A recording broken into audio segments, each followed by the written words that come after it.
Hello student, welcome to MacMath Education channel where you can change the way of your learning and understanding। तो बच्चों आज इस video में हम topic cover करेंगे gravitational field and gravitational field intensity. तो बच्चों क्या होता है ग्रेविटेशनल फील्ड? देखो लाइक मैग्नेट, आपने 10th में पढ़ा है कि मैग्नेट के अराउंड एक रीजन होता है जहां पे उस मैग्नेट की फोर्स ऑफ अट्रैक्शन को एक्सपीरियंस किया जाता है, उस रीजन को आप बोलते हो मैग्नेटिक फील्ड। यहां पे भी बच्चों ग्रेविटेशनल फील्ड क्या है, देखो हर एक बॉडी जो है आपको पता है दूसरी बॉडी को क्या करती है, अट्रैक्ट करती है। तो हर एक बॉडी के अराउंड एक रीजन होता है बच्चों, जिसके अंदर अगर कोई दूसरी बॉडी आ गई तो वो बॉडी जो है पहली वाली बॉडी की फोर्स ऑफ जो अट्रैक्शन है, ग्रेविटेशनल फोर्स ऑफ अट्रैक्शन है, उसको एक्सपीरियंस करेगी। तो वो region around the main body जिसके बीच में अगर कोई दूसरी बॉडी आ गई और उस पर कौन सी फोर्स लग जाएगी, ग्रेविटेशनल फोर्स लग जाएगी, that region is called gravitational field. ठीक है बच्चों, तो यहां पे देखो the space around the material body, एक बॉडी के around space in which its gravitational force of attraction can be experienced by other force, जिसके बीच में उसी बॉडी की gravitational force of attraction feel की जाएगी बाय द अदर बॉडी, उस रीजन को हम क्या बोलेंगे, ग्रेविटेशनल फील्ड। बच्चों इज इट क्लियर बच्चों? अब यहां पे नेक्स्ट है बच्चों इंटेंसिटी ऑफ ग्रेविटेशनल फील्ड। अब वो जो ग्रेविटेशनल फील्ड है वो कितनी स्ट्रॉन्ग है, उसकी कितनी इंटेंसिटी है, वो कैसे निकालोगे बच्चों? तो यहां पे देखो, सपोज करो आपने ये वाली बॉडी जिसका मास कैपिटल एम है, इसकी ग्रेविटेशनल फील्ड की इंटेंसिटी देखनी है, तो आप क्या करोगे, इसके अराउंड एक छोटा सा मास रख दोगे। कितना मास है, ये स्मॉल एम। बच्चों आप क्या करोगे, आप चेक करोगे कि ये बॉडी इस पे कितनी फोर्स लगा रही है डिवाइडेड बाय इसी का मास बच्चों। तो फोर्स पर यूनिट मास, उसे हम बोलेंगे इंटेंसिटी ऑफ ग्रेविटेशनल फील्ड। बच्चों मतलब अगर आपने किसी भी बॉडी की इंटेंसिटी निकालनी, इंटेंसिटी किसकी निकली, ये वाले की, तो आपको क्या करना पड़ेगा, आपको इसके पास एक छोटा मास रखना पड़ेगा, आपको इसकी इस पे कितनी फोर्स ऑफ अट्रैक्शन है वो निकालनी पड़ेगी, डिवाइडेड बाय उसी का मास जिस पे फोर्स चेक कर रहे हो। जब आप ये निकाल दोगे, जितना इसका आंसर आएगा वो हमें क्या बताएगा, इसकी intensity of gravitational field. Is it clear बच्चों? अब अगर बाय फॉर्मूला हम फोर्स की वैल्यू को पुट करें, क्या आएगा, जी m1 में कैपिटल एम, m2 में स्मॉल एम, नीचे होता है बच्चों डिस्टेंस का स्क्वायर, तो नीचे आर का स्क्वायर और एक ये वाला एम, तो ये एम से एम कैंसिल, तो क्या आ गया, G M by R square. बच्चों अब दूसरी बात बच्चों, intensity of gravitational field is a vector quantity, so it is a vector quantity. बच्चों क्यों वेक्टर है बच्चों, क्योंकि ये फोर्स पे डिपेंड कर रहा है ना, तो फोर्स एक वेक्टर क्वांटिटी है, तो ये भी क्या आएगा, vector quantity. So it is a vector quantity जिसकी डायरेक्शन किधर होगी, direction is always along the force of attraction by the body। जिधर फोर्स ऑफ अट्रैक्शन होगी बॉडी की, ये वाला बॉडी इसको इस तरफ खींच रहा है, तो इंटेंसिटी ऑफ ग्रेविटेशनल फील्ड की डायरेक्शन भी इसी तरफ होगी। मतलब जो हमारा ई वेक्टर है, इंटेंसिटी को ई के साथ भी लिख सकते हो आप बच्चों, आई के साथ भी लिख सकते हो, दोनों की डायरेक्शन जो है सेम होगी, ई एंड एफ की। इज इट क्लियर बच्चों? अब उसके बाद देखो, अगर आपसे कोई पूछे कि calculate intensity of gravitational field of earth, तो क्या होएगा बच्चों? तो उस केस में ये वाली जो बॉडी है बच्चों, ये क्या बन जाएगी, अर्थ बन जाएगी। बच्चों क्या बन जाएगी, अर्थ बन जाएगी। तो उस केस में भी यही होएगा, G M by R square. बच्चों तो इंटेंसिटी जो फोर्स बाय मास है बच्चों, वो आती है G M by R square. जरा ध्यान से देखना बच्चों, ध्यान से, if body is close to surface of earth, अब हमने इसको अर्थ मान लिया, ठीक है, तो if the body is close to the surface of earth, then small R किसके इक्वल हो जाएगा, capital R. Capital R is radius of earth, तो उस केस में इंटेंसिटी किसके इक्वल हो जाएगी, G M by R square. And what is G M by R square, it is equal to small G, acceleration due to gravity. बच्चों और यहां पे भी what is this, this is acceleration due to gravity, G M by दोनों के बीच के distance का square. बच्चों तो जी की वैल्यू कैसे निकलती है, ऐसी तो निकलती है, what is the formula of G, capital G mass of earth divided by distance from the centre of earth to the body. तो मतलब इनडायरेक्टली जो इंटेंसिटी ऑफ ग्रेविटेशनल फील्ड है वो एक्सेलरेशन ड्यू टू ग्रेविटी ही होती है बच्चों। तो ध्यान देना, इस चीज को ध्यान से समझना, ठीक है। वैसे भी देखो फोर्स क्या होती है, फोर्स होती है मास इनटू एक्सेलरेशन। तो एक्सेलरेशन क्या आएगी, फोर्स बाय मास। यही तो डेफिनेशन है, फोर्स बाय मास। और एक्सेलरेशन कौन सी होगी यहाँ पे, क्योंकि ग्रेविटी वाले केस है तो acceleration is due to gravity बच्चों। तो मतलब क्या है, ये ध्यान से समझ लो कि जो इंटेंसिटी ऑफ ग्रेविटेशनल फील्ड है बेसिकली वो क्या है, जी है। तो कभी किसी क्वेश्चन में ये आ गया ना, calculate intensity of gravitational field, तो आपको जी निकाल के देनी है। समझे बात, इज इट क्लियर बच्चों। तो अब बढ़ते हैं इसके डायमेंशंस एंड यूनिट्स की तरफ बच्चों। तो यूनिट्स क्या आएंगे, यूनिट इज फोर्स बाय मास है ना, तो फोर्स का यूनिट न्यूटन, मास का केजी। तो इसके यूनिट्स जो होंगे वो होंगे न्यूटन पर केजी। और डायमेंशन, डायमेंशन में फोर्स के डायमेंशन ml/t-2, नीचे आएगा केजी का m, तो m से m कैंसिल, तो L1t-2 बच्चों। इज इट क्लियर बच्चों, समझ लग गई ये चीज, ठीक है। अब बढ़ते हैं इनके कुछ न्यूमेरिकल क्वेश्चंस की तरफ। तो नाउ बच्चे look at this question, very important question, competitive में पूछा गया था। Two bodies of masses 10 kg and 1000 kg are 1 metre distance apart. दो बॉडीज हैं, एक का मास 10 kg, एक का मास 1000 kg, और दोनों के बीच में कितना डिस्टेंस है, 1 metre. At which point on the line joining them will the gravitational field intensity is 0। तो इस लाइन के ऊपर वो पॉइंट निकालो जहां पे ग्रेविटेशनल फील्ड इंटेंसिटी 0 है। पहला क्वेश्चन तो ये है। Also find net gravitational potential at that point, और उसी पॉइंट पे नेट ग्रेविटेशनल पोटेंशियल भी आपने निकालना है। तो सबसे पहले हम वो पॉइंट ढूंढेंगे जहां पे ग्रेविटेशनल फील्ड इंटेंसिटी 0 होगी। हमने मान लिया लेट कि वो पी पॉइंट है जहां पे नेट ग्रेविटेशनल फील्ड इंटेंसिटी क्या है, 0। तो हम लिख देते हैं let P be the point where gravitational field intensity is equal to 0 बच्चों। क्यों 0 होगी बच्चों, देखो इस P पॉइंट पे आप जब ग्रेविटेशनल फील्ड इंटेंसिटी निकालोगे तो इस P पॉइंट पे इसकी इंटेंसिटी की डायरेक्शन इस तरफ होगी और इस वाले की इंटेंसिटी की डायरेक्शन इस तरफ होगी। इंटेंसिटी की डायरेक्शन क्या बोली थी मैंने, always towards the centre of the body. तो ये वाला बॉडी से अपनी तरफ खींचेगा, ये वाला बॉडी इसको अपनी तरफ खींचेगा। तो दोनों की डायरेक्शन ऑपोजिट है, वैल्यू इक्वल होनी चाहिए। अगर वैल्यू इक्वल हो गई तो उस पॉइंट पे नेट ग्रेविटेशनल इंटेंसिटी कितनी होगी, 0 बच्चों। तो हमने ये बस करना है कि E1 का मैग्नीट्यूड एंड E2 का मैग्नीट्यूड क्या होना चाहिए, इक्वल, क्योंकि डायरेक्शन तो ऑलरेडी ऑपोजिट है। तो मैग्नीट्यूड के लिए देखो लेट कर लो कि इसका डिस्टेंस यहां से कितना है, x बच्चों। अगर इसका डिस्टेंस यहां से x है तो इसका कितना होगा, यहां से बच्चों टोटल था 1, ये x है तो 1 माइनस x बच्चों। तो लगा दो फॉर्मूला, फॉर्मूला क्या था, फॉर्मूला था इंटेंसिटी का फोर्स बाय मास, या सीधा लगा दो g capital M by r का स्क्वायर बच्चों, यही था ना फॉर्मूला। तो E1 में आएगा g, इस वाली बॉडी का मास M1, नीचे डिस्टेंस का square that is x square बच्चों।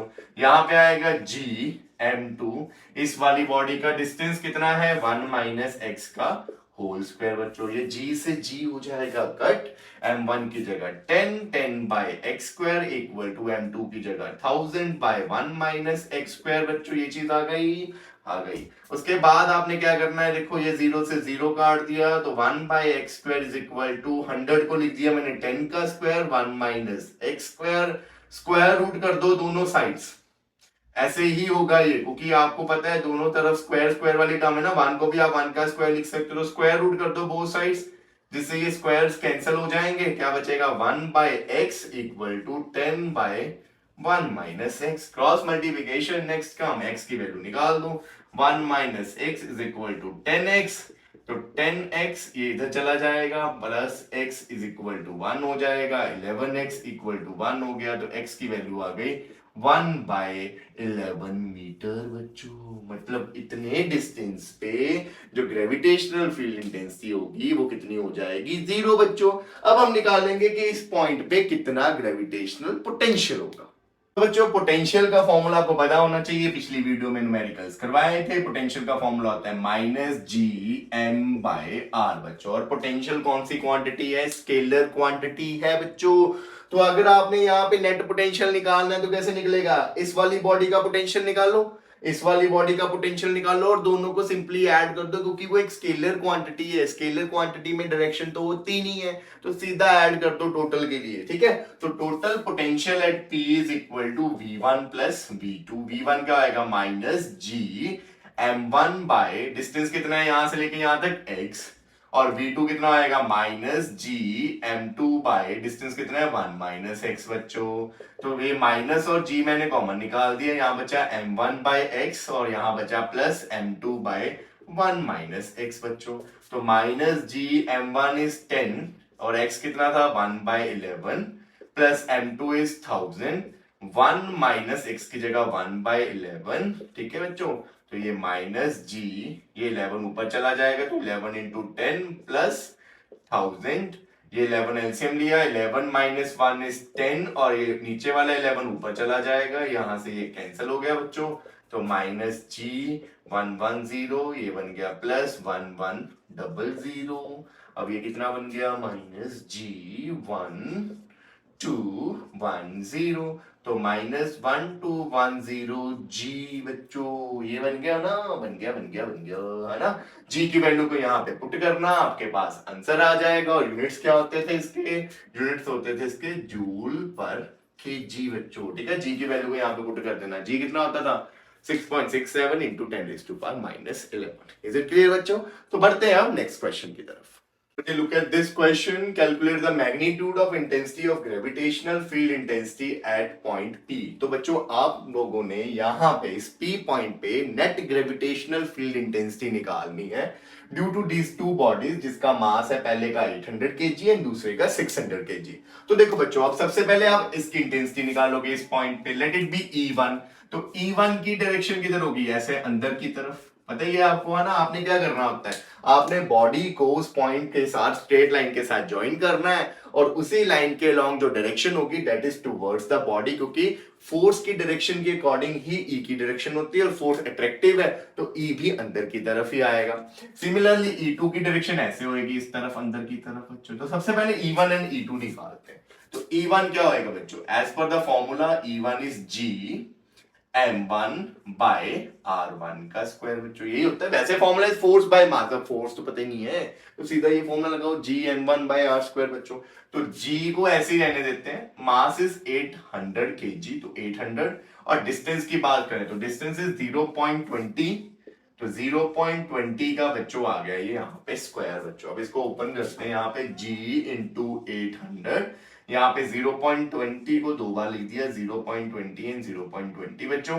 डेसिमल हटेगा, नीचे 100, यहाँ पे भी नीचे 100 बच्चों। ये 0 से 0 कैंसिल, ये 0 से यहाँ पे 0 कैंसिल बच्चों, ठीक है। तो G इंटू ये 2 इंटू 2 नीचे तो 4 हो जाएगा, तो ये नीचे 4, ये 10 इंटू 10 ऊपर चला जाएगा, 100 ऊपर चला गया बच्चों।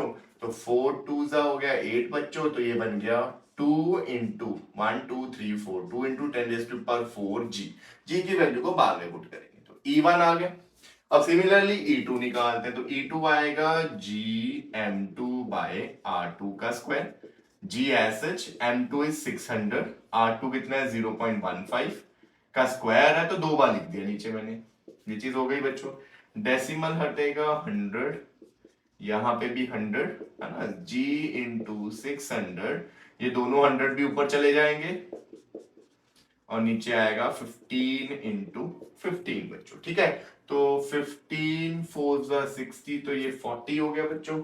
यहाँ पे 5 3 15, 5 8 40, तो ये आ गया 8/3 into 1 2 3 4 10⁻4 G। So this is E2 बच्चों। हमने तो निकालना है नेट यहाँ पे। अब नेट के लिए यहाँ पे लगेगा रिजल्टेंट का formula, because E1 and E2 जो है वो वेक्टर क्वांटिटीज हैं, दोनों के बीच में एंगल है, सीधा ऐड नहीं होंगे, तो वेक्टर सम लगेगा। अब वेक्टर सम के लिए you need to find out this angle, की ये एंगल कितना है इसके बीच में, वो तो गिवन ही नहीं है। उसके लिए जरा इस ट्रायंगल को गौर से देखो बच्चों। इस ट्रायंगल की सबसे बड़ी साइड ये वाली है, ये छोटी है, ये बीच वाली है, तो सबसे बड़ी साइड ये है, कोई कुछ नहीं गिवन। तो चेक करते हैं क्या ये जो आपको ट्रायंगल दिया है क्या ये पाइथागोरस थ्योरम को सेटिस्फाई कर रहा है। मतलब इस केस में H square is equal to P square plus B square हो रहा है बच्चों। आपको पता है ट्राइंगल की सबसे बड़ी साइड हाइपोटेन्यूज होती है, तो एच स्क्वायर मतलब 0.25 का स्क्वायर, ये एच स्क्वायर है।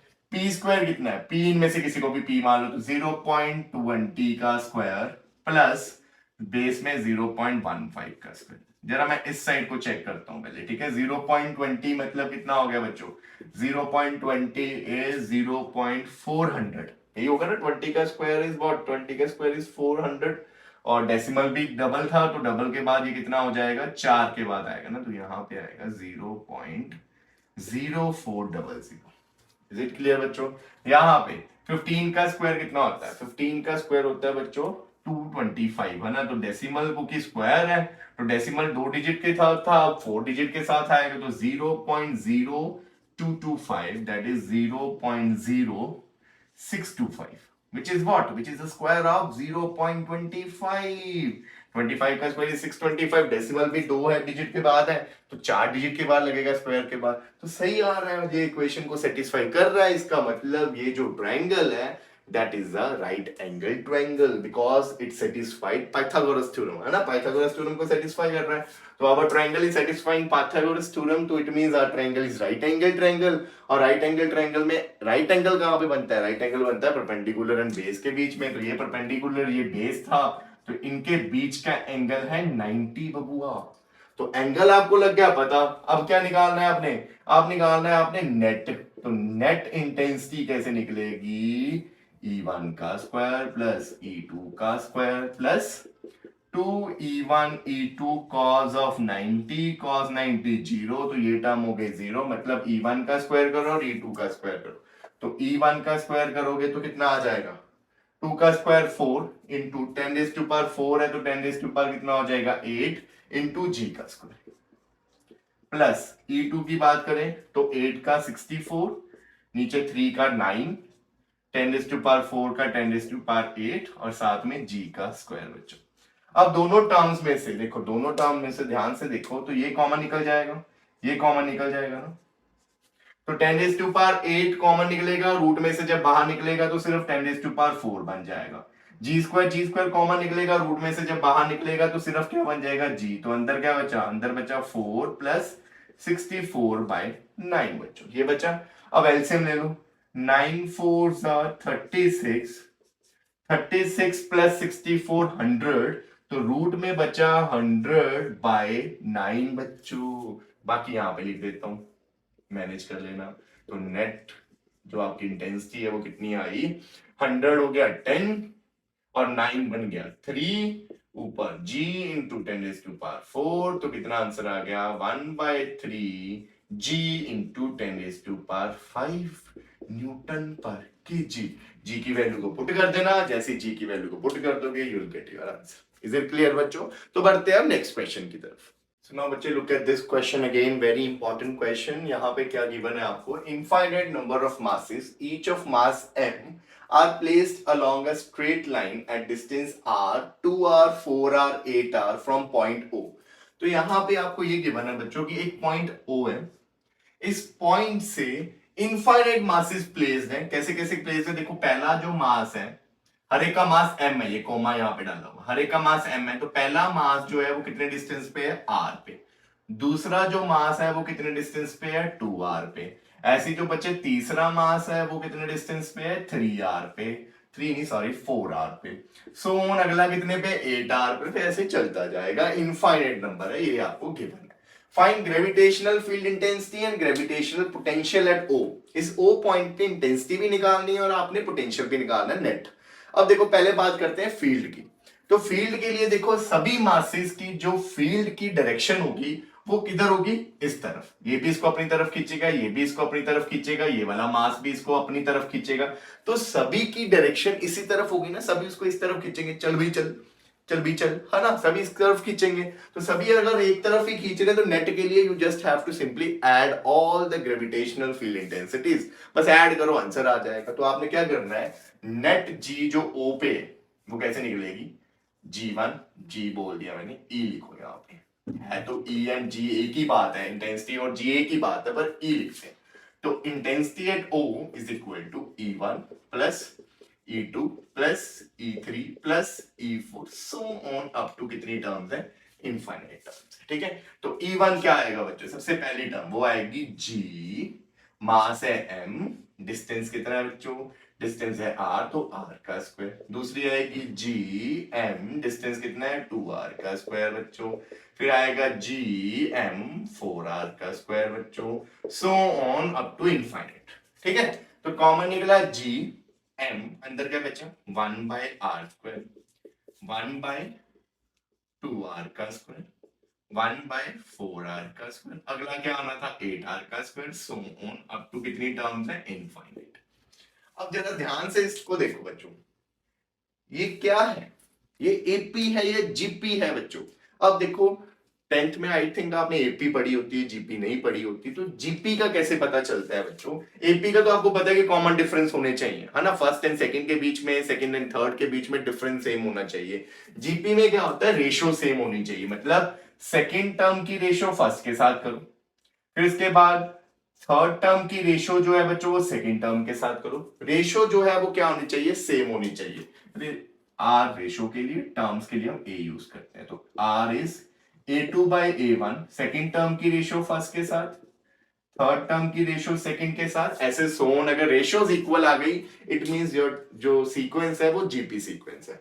अब चेक कर लो जरा, आप देखो यहाँ पे आपका A1 है 1 बाय आर स्क्वायर और A2 है 1 बाय 2R स्क्वायर बच्चों। तो चेक करते हैं यहाँ पे वैल्यूज को, A2 इज 1 बाय 2R का square and A1 is 1 by R का स्क्वायर बच्चों। ठीक है, तो ये बन गया 1 by 4R square by 1 by R square, ये कैंसिल हो गया, तो 1 बाय 4 ये आ रहा है हमारा रेशियो। अगर मैं A2 बाय A1 कर रहा हूं, फिर मैं A3 बाय A2 करता हूं, तो A3 बाय A2 करोगे तो ये बनेगा 1 बाय 4R का स्क्वायर था तो 16R स्क्वायर हो गया, और नीचे 1 बाय 2R का स्क्वायर होएगा, तो 2R का स्क्वायर बन गया 4R स्क्वायर, ये R स्क्वायर से R स्क्वायर कैंसिल, 4 4 16, तो 1 बाय 4 बच्चों।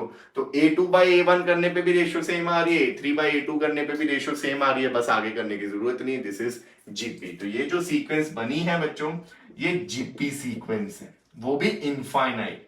और आपको ये फॉर्मूला याद होना चाहिए अब आगे से कि sum of infinite terms in GP वो होता है a बाय 1 माइनस आर बच्चों, ये फॉर्मूला याद करना। तो यहाँ पे इनफाइनाइट टर्म्स है, ऊपर से सम हो रहा है, तो इनका जो सम का फॉर्मूला होगा वो क्या है, ए होता है यहाँ पे A1 मतलब फर्स्ट टर्म। फर्स्ट टर्म क्या है 1 बाय आर स्क्वायर, तो A1 bye 1 minus are, are क्या आ रहा है आपका, आर आ रहा है 1 बाय 4 बच्चों, तो यहाँ पे 1 बाय 4 बच्चों। तो जी एम, ये 4 माइनस 1 हो जाएगा, एलसीएम लोगे तो 4 4 माइनस 1 3, नीचे 3 4 ऊपर, तो ये 1 बाय आर स्क्वायर बाय, पहले कर देते हैं यहाँ पे 3 by 4 G M 1 by R square 4 by 3, so answer is 4 by 3 gm by r square.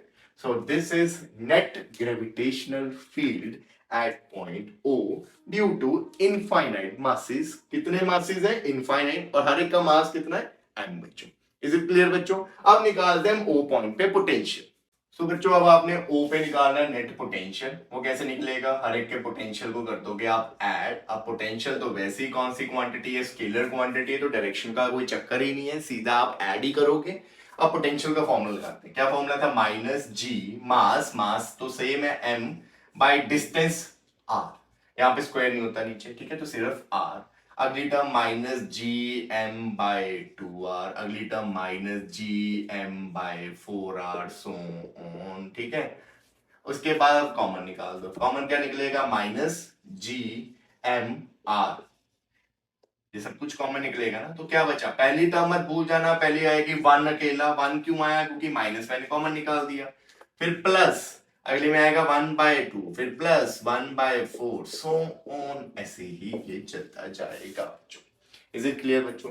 अब हम निकालेंगे कि ये कौन सी सीक्वेंस है, is it again a GP sequence. तो चेक करते हैं बच्चों, तो चेक करने के लिए अब देखो यहाँ पे आपका जो A1 है इस केस में वो 1 है, A2 इज 1 बाय 2, तो 1 बाय 2 बाय 1, कितना आंसर आ गया 1 बाय 2 बच्चों। उसके बाद A3 बाय A2 करते हैं, तो A3 by A2 करें अगर हम, तो A3 is 1/4, A2 is 1/2, तो 2 2s are 4, तो ये आ गया 1/2। अगेन कॉमन रेशियो सेम आ रही है, it means again this is GP term. तो जीपी सीक्वेंस बन रही है, तो जीपी का सम का फॉर्मूला बता दिया, माइनस जीएम बाय आर। क्या था formula? A1/1 minus are. A1 कितना है? पहली टर्म इज 1 माइनस 1/r कितना आ रहा है? कॉमन रेशियो इज 1/2, तो 1/2 minus G M by R. यहां पे एलसीएम लोगे, 2 माइनस 1 इज 1, तो 1/2 ये 2 पर चला जाएगा, तो -2 GM/R।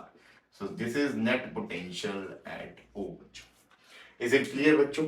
तो I hope with this video आपको gravitational field and gravitational field intensity का कंसेप्ट क्लियर हो जाएगा। अब मिलेंगे आपको नेक्स्ट वीडियो में, तब तक के लिए टाटा बाय।